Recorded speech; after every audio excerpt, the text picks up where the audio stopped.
Sí, tengo, bueno, estudié la licenciatura de Traducción e Interpretación en la Universidad de Granada y, bueno, incluyendo un año del programa Erasmus en el Instituto Libre Marie-Apps, que es un centro especializado en traducción que hay en Bruselas. Y, bueno, más bien especializado en traducción técnica, lo que era traducción literaria no daban mucho. Pero sí que allí, por ejemplo, continué los estudios de chino que había comenzado en Granada. Y bueno, luego continué también en Pekín. Una vez que concluí la licenciatura en Granada, me di cuenta de que, claro, para aprender el chino, antes de lanzarse uno a la piscina de la traducción, pues obviamente tiene que adquirir una base, digamos, más amplia de la lengua. Y claro, el chino, pues, por las características, comparado con otras lenguas más próximas, digamos, pues, claro, al chino hay que dedicarle mucho más tiempo de formación, ¿no? Antes de lanzarte a la traducción. Y bueno, y estuve en Pekín un año en la Universidad Jiao Tong, 2 años en Peiguay, en la Universidad de Estudios Extranjeros.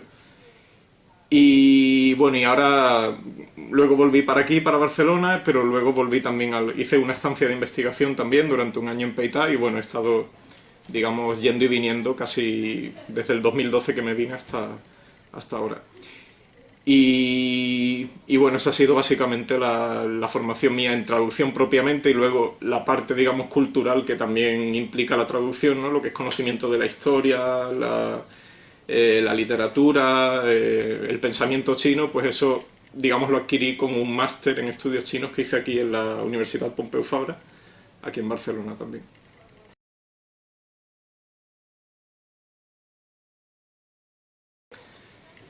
Yo creo que, porque la traducción es sobre todo una práctica, y una práctica muy contextual, digamos.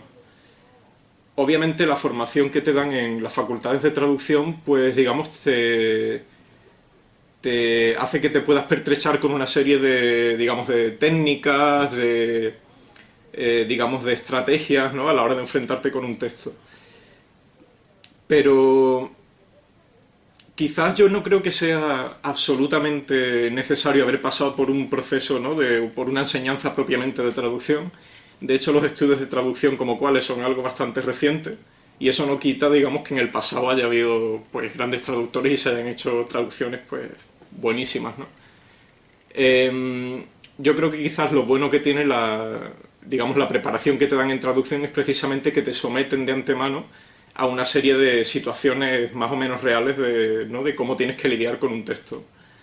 Y en ese sentido, pues es una ayuda, obviamente, digamos que empiezas con la traducción, si has tenido una formación previa, eso te ayuda, digamos, a darte cuenta de que la traducción no es algo tan, digamos, tan ideal, ¿no? Tan como se tiende a creer. Ideal en el sentido de que nos pensamos básicamente la idea de equivalencia, ¿no? Por ejemplo, ¿no? Esta idea que tenemos de que es una buena traducción, ¿no? Cuando tú has estudiado traducción y has hecho, digamos, mucha práctica en lo que es digamos, trabajar con muchos textos, te das cuenta de que es mucho más complejo que eso y sobre todo te das cuenta de la importancia del contexto, ¿no? Y yo creo que eso es lo que quizás la ventaja con la que tú partes si vienes de unos estudios de traducción.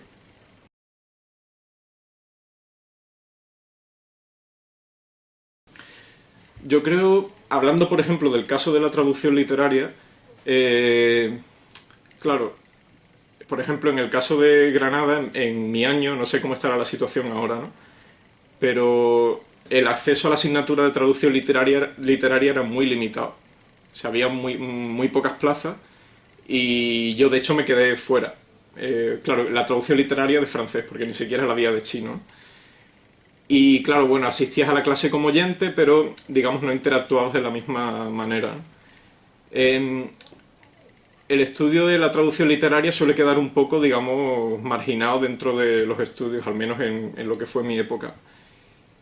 Y por lo demás yo creo que cuando yo estaba haciendo traducción yo echaba mucho de menos la cuestión de la teoría, por ejemplo.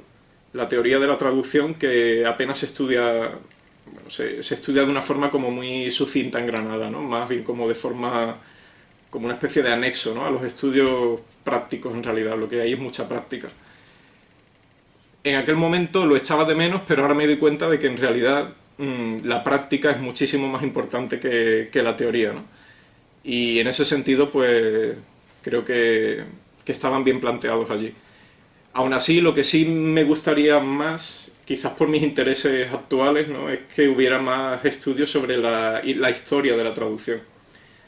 No por lo que eso, digamos, te enseña sobre la teoría de la traducción, sino porque muchas veces en la historia de la traducción puedes encontrar muchos casos de, bueno, de estrategias, ¿no? De cómo solucionar algunos problemas de traducción, incluso cuáles son las consecuencias que puede tener una traducción después de publicarse, ¿no? Gracias a esta visión así como histórica, ¿no? A largo plazo, puedes saber un poco más sobre lo que son las consecuencias posteriores de una traducción.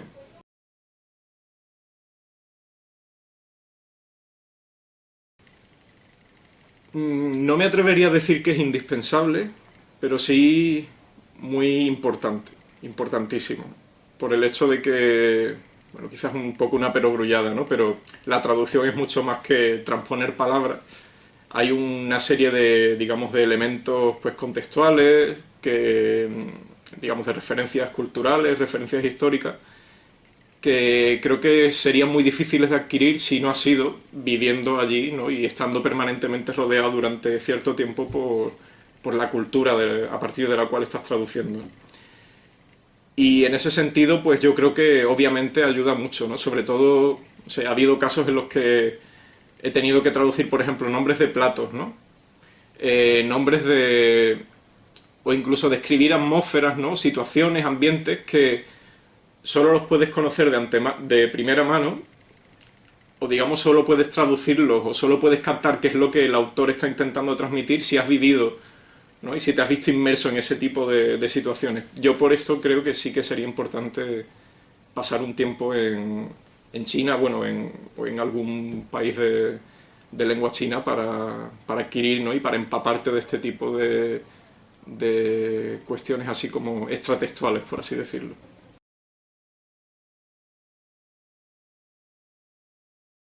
Pues actualmente la traducción literaria es solo una digamos, de mis labores o de mis trabajos.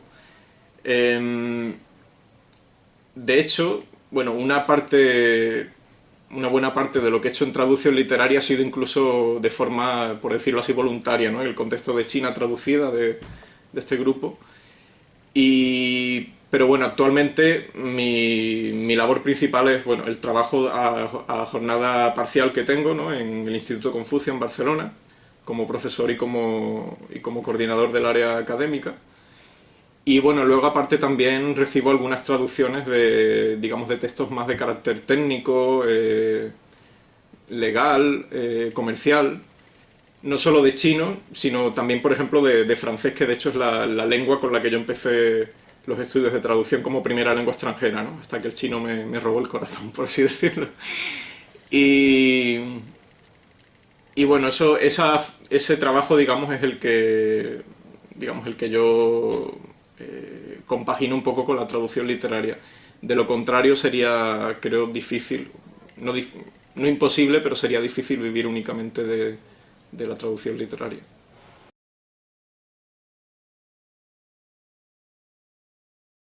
Yo creo que, claro, la traducción técnica, dentro de toda la variedad y la variación que pueda haber, ¿no? Entre distintos textos, por ejemplo, sobre tecnología o patentes o contratos, etcétera, la terminología, digamos, la estructura de los textos suele ser un poco más, digamos, regular. O sea, hay como unos patrones más regulares que te encuentras, ¿no? De manera que, digamos que puedes llegar a un texto sabiendo ya casi exactamente lo que tienes que poner. Con la traducción literaria, claro, esto no ocurre. Digamos que cuando tú te adentras en una traducción literaria, te estás adentrando en la incertidumbre total, ¿no? Digamos, en un campo abierto en el que no sabes realmente lo que te puedes encontrar. También existen muchos más recursos, o digamos recursos más directos, por ejemplo, para la traducción técnica, ¿no? Hay montones bueno, de glosarios, esta página web, lo que antes era el Eurodicauton, ¿no? Que, que también tiene, digamos, glosarios muy completos por ámbito, ¿no? De especialización, etcétera. La traducción literaria, digamos, no tiene estas facilidades, ¿no? Precisamente por esta incerteza, ¿no? Esta incertidumbre, esta irregularidad que conlleva. Pero bueno, al mismo tiempo a mí eso es lo que precisamente más me atrae, ¿no? Y lo que hace que tú afrontes, obviamente, la traducción de una novela con mucha más pasión con la que afrontas la traducción de una patente o de un libro de instrucciones, por ejemplo, de una tostadora. Esa es la diferencia fundamental, diría.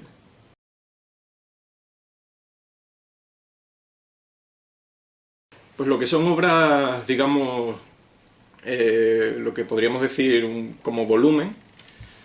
Tengo un libro traducido de Fan Fan en colaboración con Carla Benet, que se publicó en México, creo que fue la editorial de la Universidad de Yucatán. Y luego actualmente estoy también traduciendo una novela, bueno, no voy a decir el nombre quizás por prudencia profesional, el título, pues, por cuestiones del mundo editorial, pero estoy traduciendo actualmente, es una novela que espero que se pueda publicar en este año que entra. Es una novela bastante extensa y bastante densa además, y bueno, espero que es el trabajo con el que estoy lidiando ahora mismo. Ya la he acabado, pero ahora estoy haciendo digamos, lo que es la revisión. Y luego aparte en el contexto de China traducida, precisamente porque es un contexto, digamos, más informal en el sentido de que, digamos, nosotros hacemos realmente lo que nos gusta, ¿no? Dentro de la plataforma de China traducida, pues ahí sí que hemos traducido más variedad de autores, ¿no? He traducido, por ejemplo, un relato corto de Zhang Xue, he traducido también textos de Lu Xun, por ejemplo, textos también de no ficción, sea de crítica literaria o de pensamiento, que es también un ámbito que cada vez me interesa más, ¿no? Además hay muy poco traducido digamos, de obras de no ficción del chino al castellano. Y bueno, como volúmenes son esos los que he dicho, pero luego tengo muchas traducciones, digamos, pequeñas, por así decirlo, relato corto, fragmentos, artículos que están publicados sobre todo en China traducido.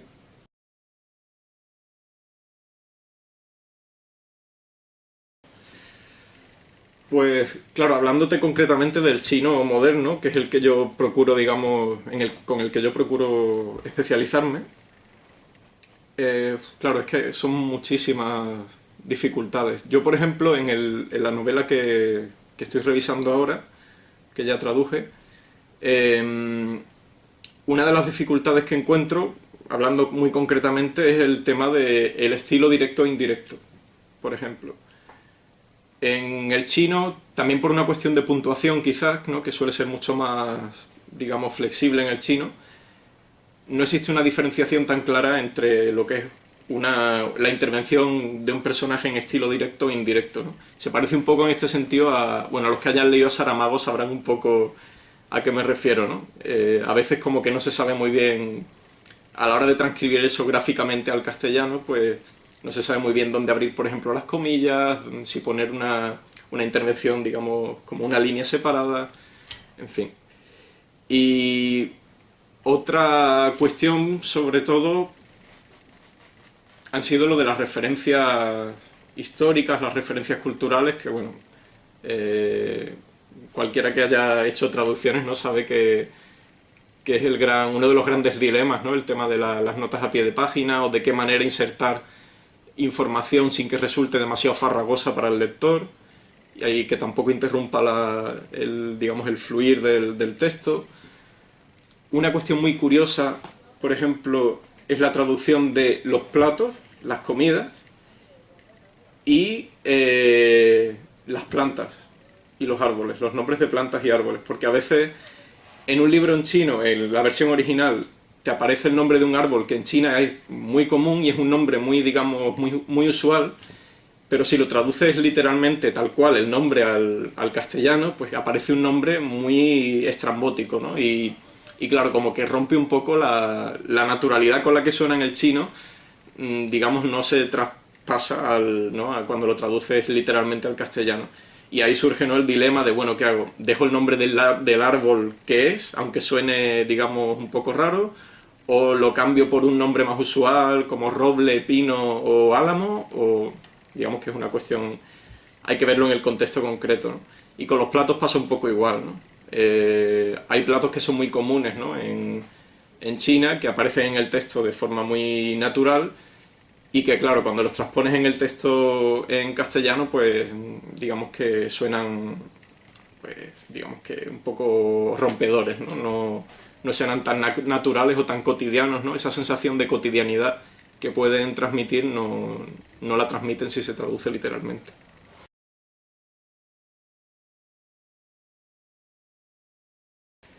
Yo, en un principio, en esto he tenido un poco una evolución, diría yo.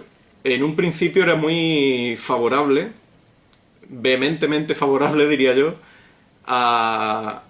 digamos, a ser lo más apegado posible al texto original, a ser bastante literal, ¿no? Exotizante, por así decirlo. ¿Qué ocurre? Que, claro, esto funciona muy bien cuando un texto, por ejemplo, tiene una intención, pues, documental, una intención académica, ¿no? Como, bueno, pues, yo quiero leer sobre cómo es la realidad china, por así decirlo, digamos, en trazo muy grueso. Y bueno, y vas a ese tipo de traducción, ¿no? Donde te aparecen los nombres de los platos, por ejemplo, utilizando el caso del que hablaba antes, con sus notas al pie y donde se te explica muy claramente en qué consisten. Sin embargo, a raíz, digamos, de la práctica de la traducción y un poco también por la investigación que estoy haciendo actualmente para el doctorado, al mismo tiempo te das cuenta de que esta exotización lo que hace es limitar el público al que tú puedes llegar. Porque claro, al final te estás dirigiendo a un público bien con un interés académico o con un interés previo por China. De manera que, digamos, es mucho más difícil así llegar a un público que simplemente esté interesado en leer literatura, ¿no? Y no necesariamente relacionada con China. Y claro, ese público quizás pues no está tan interesado ¿no? en unas glosas tan grandes sobre elementos culturales o históricos y prefiere que el texto fluya un poco más. En ese sentido, quizás porque yo creo que la literatura china, la transmisión de la literatura china ahora mismo necesita dar un paso cualitativo, yo creo que sería necesario, al menos durante un periodo de tiempo, intentar hacer un tipo de traducción un poco más localizada, ¿no? Porque esto quizá puede permitir que haya un mayor número de lectores previamente no interesados en China que se acerquen a la literatura china, ¿no? Hace poco, de hecho, en una de las obras que se tradujeron y se publicaron el año pasado, Una pizca de maldad, de Ayi, traducido por Miguel Ángel Petreca, leí una crítica sobre esta obra, sobre la traducción, de bueno, era un columnista en un medio español. Y claro, ahí lo vi muy claramente porque el columnista decía, me ha sorprendido esta novela porque lo que más me ha gustado es el hecho de que daba igual que la historia ocurriera en China. Que era una historia con la que, digamos, el lector se sentía identificado independientemente del lugar donde ocurría, ¿no? Y él expresaba un poco su hartazgo, en cierto sentido, de este tipo de obras que se publican aquí que tienden un poco a esta visión pues muy exotizante y muy documental de lo que es la literatura china, ¿no? Esto quizás Mayalen, por ejemplo, Mayalen Marín, la carta ha estudiado en mucha profundidad esta cuestión, ¿no? Y yo creo precisamente que hemos llegado a un punto de saturación de este tipo digamos, de mercado, de lectores, digamos, que estén interesados en esta idea así de China exótica y China peculiar, y yo creo que tendríamos que plantearnos como traductores empezar a adoptar una estrategia distinta e intentar llegar a un público más amplio con nuestras traducciones de literatura china.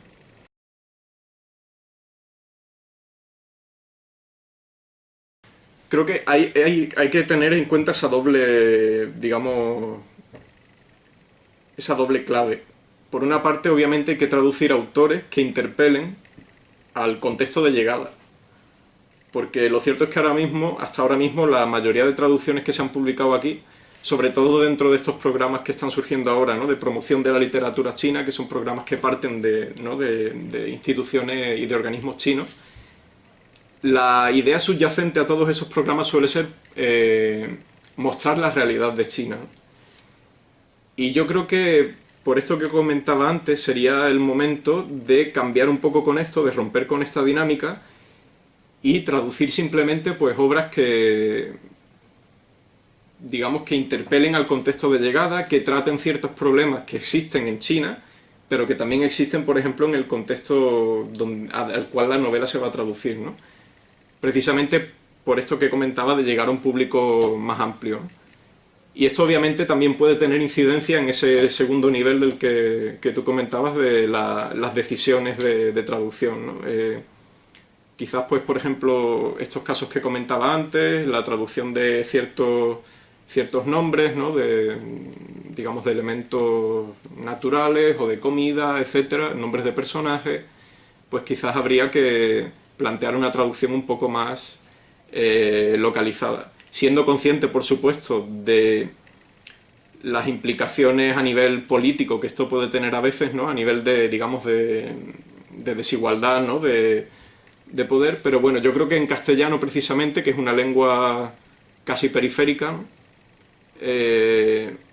Quizás no tendríamos que tener tanto reparo en este sentido, sobre todo porque la mayor parte del mercado en castellano pues está en América Latina, ¿no? Que es un lugar en el que se conoce muy bien cuáles son estas condiciones, ¿no? Digamos, de desequilibrios de poder.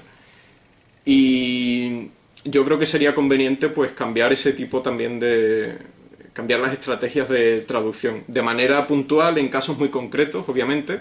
No estoy hablando de cercenar los textos, ni de, digamos, manipularlos sin ton ni son. Como decía, creo que era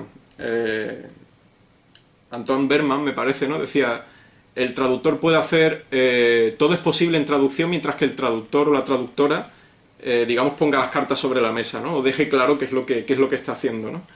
Y en este sentido yo creo que mientras el traductor sea sincero y sea, digamos, transparente sobre lo que está haciendo, yo creo que quizás se podría experimentar un poco más y ser un poco más, digamos, creativo, ¿no? A la hora de elaborar las traducciones.